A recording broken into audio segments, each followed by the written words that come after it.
ಸಂವಿಧಾನದ ವಿರುದ್ಧ ಮಾತನಾಡೋದು ಇತ್ತೀಚಿನ ದಿನಗಳಲ್ಲಿ ಒಂದು ಫ್ಯಾಷನ್ ಆಗ್ಬಿಟ್ಟಿದೆ. ಬಿಜೆಪಿಯಲ್ಲಿ ಹೀಗೆ ಮಾಡೋದ್ರಿಂದ ಘನತೆ ಹೆಚ್ಚಿಸಿಕೊಳ್ಳಬಹುದು ಅನ್ನುವಂತಹ ಸ್ಥಿತಿ ಇದೆ. ಒಂದೇ ವಾರದಲ್ಲಿ 3 ವಿಭಿನ್ನ ಹೇಳಿಕೆಗಳು ಬಂದಿವೆ. ಅದೊಂದು ರೀತಿಯಲ್ಲಿ ಸಂವಿಧಾನದ ಬಗ್ಗೆ ಬಿಜೆಪಿ ಮತ್ತು ಆರ್ಎಸ್ಎಸ್ನ ಸಿದ್ಧಾಂತ ಏನು ಅನ್ನೋದನ್ನ ಸೂಚಿಸುತ್ತೆ. ಆರ್ಎಸ್ಎಸ್ ಪ್ರಧಾನ ಕಾರ್ಯದರ್ಶಿ ದತ್ತಾತ್ರೇಯ ಹೊಸಬಾಳೆ ಅವರು ಸಂವಿಧಾನದ ಪೀಠಿಕೆಯಿಂದ ಸಮಾಜವಾದಿ ಮತ್ತು ಜಾತ್ಯತೀತ ಪದಗಳನ್ನು ತೆಗೆದುಹಾಕಬೇಕು ಅಂತ ಹೇಳಿದ್ರು. ಬಿಜೆಪಿಯ ರಾಷ್ಟ್ರೀಯ ಕಾರ್ಯಕಾರಿ ಸದಸ್ಯ ಎನ್ ಶ್ರೀರಂಜನ್ ನಮ್ಮ ತ್ರಿವರ್ಣ ಧ್ವಜದ ಬಣ್ಣ ಬದಲಾಯಿಸಬೇಕು ಅಂತ ಹೇಳಿದ್ರು. ಇನ್ನೊಂದು ಕಡೆ ಮೋದಿ ಸಂಪುಟದ ಮಂತ್ರಿ ಶಿವರಾಜ್ ಸಿಂಗ್ ಚೌಹಾಣ್ ಜಾತ್ಯತೀತತೆ ನಮ್ಮ ಸಂಸ್ಕೃತಿಯ ತಿರುಳಲ್ಲ ಅಂತ ಹೇಳಿದ್ದಾರೆ. ಹೊಸಬಾಳೆ ಹೇಳಿಕೆಗೆ ಸಂಬಂಧಪಟ್ಟಂತೆ ಕಾಂಗ್ರೆಸ್ ನಾಯಕ ರಾಹುಲ್ ಗಾಂಧಿ ಆರ್ಎಸ್ಎಸ್ ಮತ್ತು ಬಿಜೆಪಿಯ ಮೇಲೆ ತೀವ್ರ ವ್ಯಂಗ್ಯಾತ್ಮಕ ಟೀಕೆ ಮಾಡಿದ್ದಾರೆ. ಸಂವಿಧಾನದ ಪೀಠಿಕೆಯಲ್ಲಿರುವ ಜಾತ್ಯತೀತ ಮತ್ತು ಸಮಾಜವಾದಿ ಎಂಬ ಪದಗಳನ್ನು ಪರಿಶೀಲನೆ ಮಾಡಬೇಕು ಅಂತ ಒತ್ತಾಯಿಸುವ ಮೂಲಕ ಸಂಘ ಪರಿವಾರದ ಮುಖವಾಡ ಮತ್ತೆ ಕಳಚಿ ಬಿದ್ದಿದೆ ಅಂತ ಕಾಂಗ್ರೆಸ್ ನಾಯಕ ರಾಹುಲ್ ಗಾಂಧಿ ಹೇಳಿದ್ದಾರೆ. ಸಮಾನತೆ, ಜಾತ್ಯತೀತತೆ ಮತ್ತು ನ್ಯಾಯದ ಬಗ್ಗೆ ಸಂವಿಧಾನ ಮಾತನಾಡುವುದು ಆರ್ಎಸ್ಎಸ್ಗೆ ಬರೋದಿಲ್ಲ ಅಂತ ರಾಹುಲ್ ಗಾಂಧಿ ಸೋಷಿಯಲ್ ಮೀಡಿಯಾದಲ್ಲಿನ ತಮ್ಮ ಪೋಸ್ಟ್ ನಲ್ಲಿ ಟೀಕಿಸಿದ್ದಾರೆ. ಆರ್ಎಸ್ಎಸ್ ಮತ್ತು ಬಿಜೆಪಿಗೆ ಸಂವಿಧಾನ ಬೇಕಾಗಿಲ್ಲ, ಮನುಸ್ಮೃತಿ ಬೇಕು ಅಂತ ರಾಹುಲ್ ಗಾಂಧಿ ವ್ಯಂಗ್ಯವಾಡಿದ್ದಾರೆ. ಸಂಘ ಪರಿವಾರದವರು ಅಂಚಿನಲ್ಲಿರೋರ ಮತ್ತು ಬಡವರ ಹಕ್ಕುಗಳನ್ನು ಕಸಿದುಕೊಳ್ಳುವ ಮೂಲಕ ಅವರನ್ನ ಮತ್ತೆ ಗುಲಾಮರನ್ನಾಗಿ ಮಾಡೋಕೆ ಬಯಸ್ತಾರೆ. ಸಂವಿಧಾನ ಕೊಟ್ಟಿರುವ ಶಕ್ತಿಯನ್ನ ಅವರಿಂದ ಕಸಿದುಕೊಳ್ಳೋದು ಸಂಘ ಪರಿವಾರದವರ ನಿಜವಾದ ಅಜೆಂಡಾ ಆಗಿದೆ ಅಂತ ರಾಹುಲ್ ಹೇಳಿದ್ದಾರೆ. ಅವರನ್ನ ಮತ್ತೆ ಗುಲಾಮರನ್ನಾಗಿ ಮಾಡ್ತೇನೆ ಅನ್ನೋ ಕನಸು ಕಾಣುವುದನ್ನ ಆರ್ಎಸ್ಎಸ್ ನಿಲ್ಲಿಸಬೇಕು. ಅದನ್ನ ಮಾಡೋಕೆ ತಾವೆಂದೂ ಬಿಡೋದಿಲ್ಲ. ಪ್ರತಿಯೊಬ್ಬ ದೇಶಭಕ್ತ ಭಾರತೀಯ ಕೊನೆಯ ಉಸಿರಿರೋವರೆಗೂ ಸಂವಿಧಾನವನ್ನ ರಕ್ಷಿಸ್ತಾನೆ ಅಂತ ರಾಹುಲ್ ಹೇಳಿದ್ದಾರೆ. ಸಂವಿಧಾನದ ಪೀಠಿಕೆಯಲ್ಲಿ ಜಾತ್ಯತೀತ ಮತ್ತು ಸಮಾಜವಾದಿ ಪದಗಳನ್ನ ಸೇರಿಸಿರೋದನ್ನ ಪರಿಶೀಲಿಸಬೇಕು ಅಂತ ಆರ್ಎಸ್ಎಸ್ ಪ್ರಧಾನ ಕಾರ್ಯದರ್ಶಿ ದತ್ತಾತ್ರೇಯ ಹೊಸಬಾಳೆ ಗುರುವಾರ ಹೇಳಿಕೆ ಕೊಟ್ಟಿದ್ರು. ತುರ್ತು ಪರಿಸ್ಥಿತಿ ಸಮಯದಲ್ಲಿ ಈ ಪದಗಳನ್ನ ಸೇರಿಸಲಾಯಿತು ಅಂತ ಅವರು ಹೇಳಿದ್ರು. ಆ ಪದಗಳು ಪೀಠಿಕೆಯಲ್ಲಿ ಉಳಿಬೇಕಾ ಅನ್ನೋದನ್ನ ಪರಿಶೀಲಿಸಬೇಕಾಗಿದೆ. ಪೀಠಿಕೆ ಶಾಶ್ವತ, ಆದರೆ ಭಾರತಕ್ಕೆ ಒಂದು ಸಿದ್ಧಾಂತವಾಗಿ ಸಮಾಜವಾದದ ಚಿಂತನೆಗಳು ಶಾಶ್ವತವೇ ಅಂತ ಅವರು ಪ್ರಶ್ನಿಸಿದ್ರು. ಸಮಾಜವಾದಿ ಮತ್ತು ಜಾತ್ಯತೀತ ಪದಗಳು 1950ರಲ್ಲಿ ಅಂಗೀಕರಿಸಲ್ಪಟ್ಟ ಸಂವಿಧಾನದ ಭಾಗ ಆಗಿರಲಿಲ್ಲ. 1976ರಲ್ಲಿ 42ನೇ ಸಾಂವಿಧಾನಿಕ ತಿದ್ದುಪಡಿಯ ಮೂಲಕ ಅವನ್ನ ಸೇರಿಸಲಾಗಿತ್ತು. ಸಂವಿಧಾನದ ಪೀಠಿಕೆಯಿಂದ ಆ 2 ಪದಗಳನ್ನ ಅಳಿಸಬೇಕು ಅಂತ ಕೋರಿ ಸಲ್ಲಿಸಲಾದ ಅರ್ಜಿಗಳನ್ನ ಸುಪ್ರೀಂ ಕೋರ್ಟ್ ತಿರಸ್ಕರಿಸಿತ್ತು. ಹಲವಾರು ದಶಕಗಳ ನಂತರ ಸಾಂವಿಧಾನಿಕ ತಿದ್ದುಪಡಿಯನ್ನ ಪ್ರಶ್ನಿಸಲು ಯಾವುದೇ ಕಾನೂನುಬದ್ಧ ಸಮರ್ಥನೆ ಇಲ್ಲ ಅಂತ ನ್ಯಾಯಾಲಯ ಹೇಳಿತ್ತು. ಸಿಪಿಎಂ ಕೂಡ ಆರ್ಎಸ್ಎಸ್ ಮಾಡಿರುವ ಪ್ರಸ್ತಾಪವನ್ನ ಟೀಕಿಸಿದೆ. ಈ ಪ್ರಸ್ತಾಪ ಸಂವಿಧಾನವನ್ನ ಬುಡಮೇಲು ಮಾಡುವ ಆರ್ಎಸ್ಎಸ್ನ ದೀರ್ಘಕಾಲೀನ ಉದ್ದೇಶ ಮತ್ತು ತನ್ನ ಹಿಂದುತ್ವ ಅಜೆಂಡಾದ ಮೂಲಕ ಭಾರತವನ್ನ ಹಿಂದೂ ರಾಷ್ಟ್ರವಾಗಿ ಪರಿವರ್ತಿಸುವ ಉದ್ದೇಶವನ್ನ ಬಯಲು ಮಾಡಿದೆ ಅಂತ ಸಿಪಿಎಂ ಟೀಕಿಸಿದೆ. ಕಾಂಗ್ರೆಸ್ ಕೂಡ ಹೊಸಬಾಳೆ ಹೇಳಿಕೆಗೆ ತಕ್ಷಣವೇ ಪ್ರತಿಕ್ರಿಯಿಸಿತ್ತು. ಆರ್ಎಸ್ಎಸ್ ಮತ್ತು ಬಿಜೆಪಿಯ ಸಿದ್ಧಾಂತ ಸಂವಿಧಾನಕ್ಕೆ ನೇರ ವಿರುದ್ಧವಾಗಿದೆ ಅಂತ ಕಾಂಗ್ರೆಸ್ ಹೇಳಿತ್ತು. ಈ ಹೇಳಿಕೆಗಳು ಕೇವಲ ಸಲಹೆ ಅಲ್ಲ, ಅದು ನಮ್ಮ ಸಂವಿಧಾನದ ಆತ್ಮದ ಮೇಲಿನ ಉದ್ದೇಶಪೂರ್ವಕ ದಾಳಿ ಅಂತ ಕಾಂಗ್ರೆಸ್ ಆರೋಪಿಸಿತ್ತು. ಇದು ಅಂಬೇಡ್ಕರ್ ಅವರ ನ್ಯಾಯಯುತ, ಸಮಗ್ರ ಮತ್ತು ಪ್ರಜಾಪ್ರಭುತ್ವ ಭಾರತದ ದೃಷ್ಟಿಕೋನವನ್ನ ಕೊನೆಗಾಣಿಸಬೇಕು ಅನ್ನುವ ದೀರ್ಘಕಾಲದ ಪಿತೂರಿಯ ಭಾಗವಾಗಿದೆ. ಆರ್ಎಸ್ಎಸ್ ಮತ್ತು ಬಿಜೆಪಿ ಅದಕ್ಕಾಗಿ ಯಾವಾಗಲೂ ಸಂಚು ರೂಪಿಸುತ್ತಿವೆ ಅಂತ ಪಕ್ಷ ಆರೋಪಿಸಿದೆ. 2015ರಲ್ಲಿ ಬಿಜೆಪಿ ನೇತೃತ್ವದ ಕೇಂದ್ರ ಸರ್ಕಾರದ ಗಣರಾಜ್ಯೋತ್ಸವದಂದು ಪತ್ರಿಕಾ ಜಾಹೀರಾತುಗಳಲ್ಲಿ 2 ಪದಗಳನ್ನ ಬಿಟ್ಟು ಪೀಠಿಕೆಯನ್ನ ಹಾಕಿದ್ದು ವಿವಾದಕ್ಕೆ ಎಡೆ ಮಾಡಿಕೊಟ್ಟಿತ್ತು.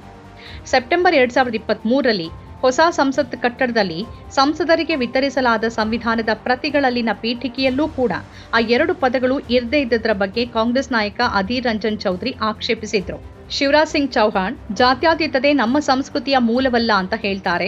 ಭಾರತದಲ್ಲಿ ಸಮಾಜವಾದದ ಅಗತ್ಯವಿಲ್ಲ ಅಂತ ಹೇಳ್ತಾರೆ. ಭಾರತದಲ್ಲಿ ಅಸ್ತಿತ್ವದಲ್ಲಿರುವ ಸಮಾಜವಾದ ಮತ್ತು ಜಾತ್ಯತೀತತೆ ನಮ್ಮ ಮೂಲ ಸಂಸ್ಕೃತಿ ಅಲ್ಲ ಅಂತ ಶಿವರಾಜ್ ಸಿಂಗ್ ಚೌಹಾಣ್ ಹೇಳ್ತಿದ್ದಾರೆ. ಹೀಗೆ ಹೇಳುವ ಮೂಲಕ ಅವರು ದೇಶದ ಸಂವಿಧಾನಕ್ಕೆ ಮಾತ್ರವಲ್ಲ, ಬಿಜೆಪಿ ಸಂವಿಧಾನಕ್ಕೂ ವಿರುದ್ಧವಾದ ಹೇಳಿಕೆ ನೀಡಿದ್ದಾರೆ. ಬಿಜೆಪಿ ಸಂವಿಧಾನದಲ್ಲಿ ಪಕ್ಷ ಭಾರತದ ಸಂವಿಧಾನಕ್ಕೆ ಮತ್ತು ಸಮಾಜವಾದ ಮತ್ತು ಜಾತ್ಯತೀತತೆಯ ತತ್ವಗಳಿಗೆ ನಿಜವಾದ ನಂಬಿಕೆ ಹೊಂದಿರಬೇಕು ಅಂತ ಬರೆಯಲಾಗಿದೆ. ಶಿವರಾಜ್ ಸಿಂಗ್ ಚೌಹಾಣ್ ಸಮಾಜವಾದ ಮತ್ತು ಜಾತ್ಯತೀತತೆ ಎಂಬ ಈ 2 ಪದಗಳಿಗೆ ಆಕ್ಷೇಪ ವ್ಯಕ್ತಪಡಿಸಿದ್ದಾರೆ. ಹಾಗಾದರೆ ಬಿಜೆಪಿಯ ಸಂವಿಧಾನದಲ್ಲಿ ಅಂತಹ ಪದಗಳನ್ನು ಯಾಕೆ ಸೇರಿಸಲಾಯಿತು? ಶಿವರಾಜ್ ಸಿಂಗ್ ಚೌಹಾಣ್ ತಮ್ಮ ಪಕ್ಷದ ಸಂವಿಧಾನವನ್ನು ಓದಿಲ್ವಾ? ಅವರು ಭಾರತದ ಮೂಲ ಚೈತನ್ಯದ ವಿರುದ್ಧ ಮಾತಾಡ್ತಿದ್ದಾರೆ. ಅವರು ತಮ್ಮದೇ ಪಕ್ಷದ ಸಂವಿಧಾನದ ವಿರುದ್ಧವೂ ಮಾತಾಡ್ತಿದ್ದಾರೆ. ಇಲ್ಲಿವರೆಗೆ ಬಿಜೆಪಿ ಸದಸ್ಯರು ದೇಶದ ಸಂವಿಧಾನವನ್ನ ಗೌರವಿಸುತ್ತಿಲ್ಲ ಅಂತ ಆರೋಪಿಸಲಾಗಿತ್ತು. ಆದರೆ ಅವರು ತಮ್ಮದೇ ಪಕ್ಷದ ಸಂವಿಧಾನವನ್ನು ಕೂಡ ಗೌರವಿಸೋದಿಲ್ಲ ಅನ್ನೋದು ಸಾಬೀತಾಗ್ತಿದೆ. 2024ರ ಲೋಕಸಭೆ ಚುನಾವಣೆ ನಂತರ ಪ್ರಧಾನಿ ಮೋದಿ ಸಂವಿಧಾನದ ಮೇಲೆ ತಲೆ ಇಟ್ಟಿದ್ರು. ಸಂವಿಧಾನದ ಮುಂದೆ ನಾವು ಅವರನ್ನ ತಲೆಬಾಗುವಂತೆ ಮಾಡಿದ್ದೇವೆ ಅಂತ ರಾಹುಲ್ ಗಾಂಧಿ ಲೇವಡಿ ಮಾಡಿದ್ರು. ಇಂದಿಗೂ ಸಂವಿಧಾನದ ಬಗ್ಗೆ ಚರ್ಚೆ ನಡೆಯುವಾಗ ಮೋದಿ ಅಲ್ಲಿ ತಪ್ಪದೇ ಕಾಣಿಸ್ಕೊಳ್ತಾರೆ. ಇತ್ತೀಚೆಗೆ ತುರ್ತು ಪರಿಸ್ಥಿತಿಗೆ 50 ವರ್ಷಗಳು ತುಂಬಿದಾಗ ಮೋದಿ ಹಲವಾರು ಟ್ವೀಟ್ ಗಳನ್ನ ಮಾಡಿದ್ರು. ಅವರ ಆ ದಿನವನ್ನ ಸಂವಿಧಾನ ಹತ್ಯಾ ದಿವಸ್ ಅಂತ ಕರೆದ್ರು. ಹಗಲಿರುಳು ಸಂವಿಧಾನದ ಹೆಸರನ್ನ ಜಪಿಸುವ ಅವರ ಪಕ್ಷ ಪ್ರತಿದಿನ ಸಂವಿಧಾನ ವಿರೋಧಿ ಹೇಳಿಕೆಗಳನ್ನ ನೀಡ್ತಿದೆ. RSS ಸಂವಿಧಾನ ವಿರೋಧಿ ಹೇಳಿಕೆಗಳನ್ನ ನೀಡ್ತಿದೆ ಮತ್ತು ಈಗದು ಎಲ್ಲ ಮಿತಿಗಳನ್ನ ಮೀರಿದೆ. ಕಾಂಗ್ರೆಸ್ ಈ ವಿಷಯದ ಬಗ್ಗೆ ನಿರಂತರವಾಗಿ ಬಿಜೆಪಿ ಮೇಲೆ ದಾಳಿ ಮಾಡ್ತಿದೆ. ಕಾಂಗ್ರೆಸ್ ವಕ್ತಾರೆ ಸುಪ್ರಿಯಾ ಶ್ರೀನೇತ್ ಈ ಬಗ್ಗೆ ಟೀಕಿಸಿದ್ದಾರೆ. RSS ಹಾಗೂ ಬಿಜೆಪಿಯವರು ಸಮಾಜವಾದಿ ಮತ್ತು ಜಾತ್ಯತೀತ ಪದಗಳನ್ನ ದ್ವೇಷಿಸುತ್ತಾರೆ ಅಂತ ಹೇಳಿದ್ದಾರೆ ಸುಪ್ರಿಯಾ ಶ್ರೀನೇತ್. 2024ರ ಚುನಾವಣೆಯಲ್ಲಿ ಬಿಜೆಪಿ ಬಹುಮತ ಪಡೆದಿದ್ರೆ ನಮ್ಮ ಸಂವಿಧಾನ ಈಗ ಖಂಡಿತ ಬದಲಾಗಿರ್ತಿತ್ತು ಅನ್ನೋದು ಇದರಿಂದ ಸಂಪೂರ್ಣವಾಗಿ ಸಾಬೀತಾಗಿದೆ ಅಂತ ಅವರು ಟೀಕಿಸಿದ್ದಾರೆ. ಸಮಾಜವಾದ ಅಂತಂದ್ರೆ ದೇಶದ ಪ್ರತಿಯೊಂದು ವರ್ಗಕ್ಕೂ ಸಮಾನ ಹಕ್ಕುಗಳು, ಸಂಪತ್ತು ಮತ್ತು ಸಮೃದ್ಧಿಯ ನಡುವೆ ಸಮತೋಲನ ಕಾಯ್ದುಕೊಳ್ಳುವುದು. ಜಾತ್ಯತೀತತೆ ಅಂದ್ರೆ ದೇಶ ಯಾವುದೇ ಧರ್ಮವನ್ನ ಆಧರಿಸಿರೋದಿಲ್ಲ. ಸರಳ ಭಾಷೆಯಲ್ಲಿ ಹೇಳೋದಾದ್ರೆ ಯಾವುದೇ ನೀತಿ ಧರ್ಮಾಧಾರಿತವಲ್ಲ ಅಂತ ಹೇಳಿದ್ದಾರೆ ಸುಪ್ರಿಯಾ ಶ್ರೀನೇತ್. आरएसएस महासचिव दत्तात्रेय होसबोले और अब केंद्रीय मंत्री शिवराज सिंह चौहान के जो बयान आए हैं जिसमें उन्होंने संविधान से की प्रस्तावना से सेक्युलर और सोशलिस्ट शब्द हटाने की मांग की है, मतलब समाजवादी और धर्मनिरपेक्ष शब्दों से इनको बड़ी चिढ़ है। लेकिन इससे एक बात पूरी तरह से प्रमाणित है कि अगर बीजेपी को 2024 के चुनाव में ज्यादा सीटें मिल गई होती तो अभी तक हमारा संविधान शर्तिया बदल चुका होता। लेकिन आज शायद ये मौका भी है कि हम 2 मिनट रुककर ये सोचें कि सेक्युलरिज्म और सोशलिज्म इतना जरूरी क्यों है, समाजवाद और धर्मनिरपेक्ष क्यों जरूरी है। ये इसलिए जरूरी है क्योंकि ये सिर्फ हमारे देश की सोच या परिकल्पना नहीं है, ये एक आधारभूत ढांचा है जिसने सबको जोड़कर रखा है, सरकार को, जनता को, कार्यपालिका को, न्यायपालिका को, सबको। सोशलिज्म जब शब्द जोड़ा गया हमारी प्रस्तावना में, उसका क्या मतलब था? उसका मतलब था कि देश के हर वर्ग के पास समान अधिकार हो, समान हक हो, आगे बढ़ने के, पढ़ने लिखने के, कमाने खाने के, संपत्ति और समृद्धि में संतुलन बने रखने का मतलब सोशलिज्म है। ಆದರೆ RSS ನ ಚಿಂತನೆ ಇದಕ್ಕೆ ಪೂರ್ತಿ ವಿರುದ್ಧವಾಗಿದೆ. ಅವರ ಸಂಪೂರ್ಣ ಅಸ್ತಿತ್ವ ಮುಸ್ಲಿಮರು, ಅಲ್ಪಸಂಖ್ಯಾತರು, ದಲಿತರು, ಹಿಂದುಳಿದ ವರ್ಗಗಳು, ಬುಡಕಟ್ಟು ಜನಾಂಗದವರ ಹಕ್ಕುಗಳನ್ನ ಹೇಗೆ ಕಸಿದುಕೊಳ್ಳೋದು ಮತ್ತು ಅವರನ್ನ ಹೇಗೆ 2ನೇ ದರ್ಜೆಯ ನಾಗರಿಕರನ್ನಾಗಿ ಮಾಡೋದು ಅನ್ನೋದರ ಮೇಲೆ ಇದೆ ಅಂತ ಸುಪ್ರಿಯಾ ಟೀಕಿಸಿದ್ದಾರೆ. लेकिन RSS की सोच इसके ठीक 180 डिग्री विपरीत है, उल्टी है। वो उनका सारा अस्तित्व ही इस बात का है कि मुसलमानों से, अल्पसंख्यकों से, दलितों से, पिछड़ों से, आदिवासियों से कैसे हक छीना जाए और उनको कैसे 2म दर्जे का नागरिक बनाया जाए। उनकी रगों में वास्तव में पूंजीपतियों का और पूंजी कैपिटलिज्म का खून बहता है. ಒಬ್ಬನೇ ಅದಾನಿ ಉಳಿದವರು ಅವರ ಕಾರ್ಮಿಕರಾಗುವುದು ಸಂಘ ಪರಿವಾರದವರಿಗೆ ಬಹಳ ಇಷ್ಟ. ಕಳೆದ 11 ವರ್ಷಗಳಲ್ಲಿ ಶ್ರೀಮಂತರು ಮತ್ತು ಬಡವರ ನಡುವಿನ ಅಂತರ ಎಷ್ಟಿದೆ ಅನ್ನೋದು ಅವರಿಗೆ ಸಮಸ್ಯೆ ಅಲ್ಲ. 1% ಜನ 50% ಆಸ್ತಿಯನ್ನ ಹೊಂದಿದ್ದಾರೆ ಅನ್ನೋದು ಅವರಿಗೆ ಸಮಸ್ಯೆ ಅಲ್ಲ. ವಾಸ್ತವವಾಗಿ ಅವರು ಈ ವಿಷಯಗಳ ಬಗ್ಗೆ ಚಿಂತೆಯನ್ನೇ ಮಾಡುವುದಿಲ್ಲ ಅಂತ ಹೇಳಿದ್ದಾರೆ. उनको बहुत अच्छा लगता है कि एक अडानी है, बाकी सब उनके मजदूर बन जाएं.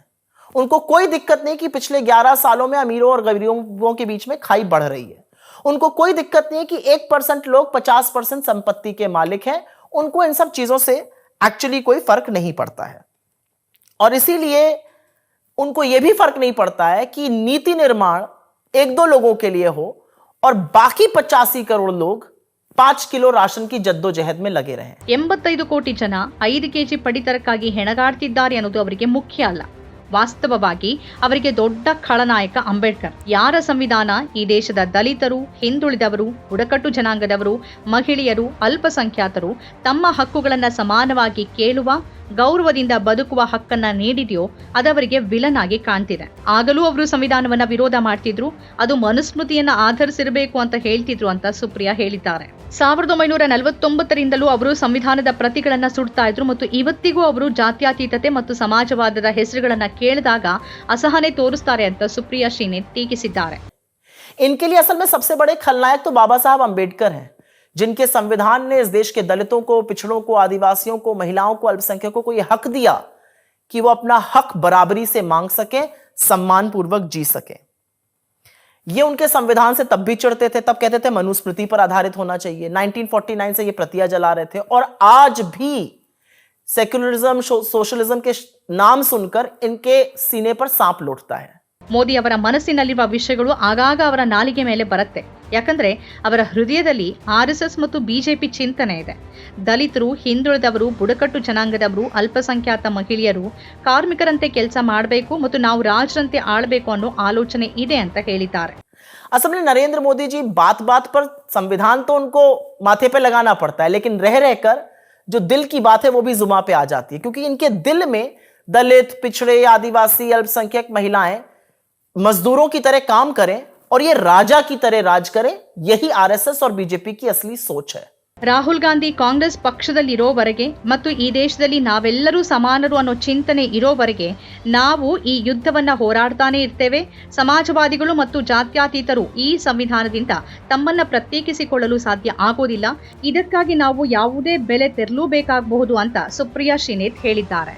लेकिन एक बात याद रखिएगा, और मैं पुनः ये बात दोहराऊंगी कि अगर सीटें ज्यादा मिली होती तो संविधान अभी तक खत्म हो चुका होता, संविधान अभी तक बदल दिया गया होता.